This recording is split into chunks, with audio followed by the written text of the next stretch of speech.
ধন্যবাদ জানাচ্ছি আমাদের সমন্বয়কের অন্যতম একজন হাসনাত আব্দুল্লাহ, ওনাকে স্যালুট জানাচ্ছি। আমরা ভিডিওটা দেখি পুরো আর শুনে আসি উনি প্রবাসীদের নিয়ে কি বলতেছে। আর এরকম একটা উদ্যোগ নেওয়ার জন্য ধন্যবাদ হাসনাত আব্দুল্লাহকে। আর ভিডিওটা পুরো না টেনে শুনে যাবেন। যারা আমাদের রেমিটেন্স যোদ্ধা রয়েছে বিশ্বের বিভিন্ন প্রান্তে, যারা প্রবাসী রয়েছে, আমাদের এই ছাত্র জনতার অংশগ্রহণে সফল গণঅভ্যুত্থানটির ক্ষেত্রে রেমিটেন্স যোদ্ধাদের বিশেষ অবদান রয়েছে। আমরা দেখেছি রেমিটেন্স যোদ্ধারা আমাদের সমন্বয়কদেরকে যখন বিভিন্ন আইনশৃঙ্খলা রক্ষাকারী বাহিনী ধরে নিয়ে যায়, তখন তারা স্বপ্রণোদিতভাবে রেমিটেন্স শাটডাউন কর্মসূচি পালন করে, যেটি ছাত্র জনতার, ছাত্র নাগরিকের অংশগ্রহণে গণঅভ্যুত্থানটি সফল করার ক্ষেত্রে বিশেষ ভূমিকা পালন করে। এই কয়েকদিনে আমরা দেখেছি যে বিভিন্ন প্রবাসী বা রেমিটেন্স যোদ্ধা আমাদের সাথে বিভিন্নভাবে যোগাযোগ করতে চেষ্টা করেছে এবং তারা তাদের বিভিন্ন দাবি আমাদের কাছে পৌঁছাতে চেষ্টা করেছে। আমরা প্রত্যেকটি দাবিকে বিশেষভাবে গুরুত্ব দিচ্ছি এবং বিশেষ করে কিছু দাবি আমাদের নজরে এসেছে। আমি এর মধ্যে কিছু দাবি নিয়ে কথা বলবো। এর মধ্যে প্রথম একটি দফা দাবি, যেটি আমাকে ব্যক্তিগতভাবে মানসিকভাবে বেশ তাড়িত করেছে, যেখানে তারা বলেছে বিদেশে যখন কোনো রেমিটেন্স যোদ্ধা মারা যায়, তার লাশটি যখন দেশে নিয়ে আসতে হয় তখন তাকে একটা ফি দিতে হয়।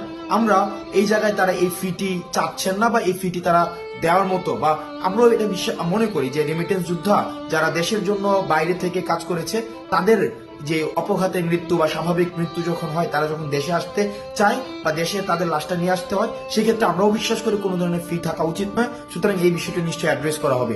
দ্বিতীয় যে একটি গুরুত্বপূর্ণ বিষয়, সেটি হচ্ছে প্রবাসীরা যখন দেশে আসে, এয়ারপোর্টে তাদের নানাবিধ হয়রানির শিকার হতে হয়। তাদের তৃতীয় শ্রেণীর নাগরিকের সেখানে হচ্ছে মর্যাদা দেওয়া হয়। আমরা চেষ্টা করব এই বিষয়টিকে খুব দ্রুত সময়ের মধ্যে অ্যাড্রেস করা, তাদের জন্য যথাযথ মর্যাদা নিশ্চিত করা হয় এবং বিদেশ থেকে তারা যেসব জিনিস নিয়ে আসে সেগুলো যেন যথাযথভাবে খুব সেফলি তাদের কাছে হস্তান্তর করা হয়।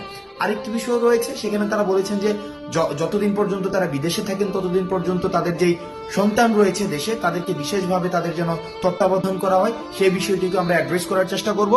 এবং আরেকটি বিষয় রয়েছে, তারা যখন বিদেশে যেতে চায়, বিদেশে যাওয়ার ক্ষেত্রে তাদেরকে কর্মসংস্থান ব্যাংক থেকে যে ঋণটি নিতে হয়, সেই ঋণটি নেওয়ার ক্ষেত্রে বিভিন্ন ধরনের জটিলতা সেখানে রয়েছে।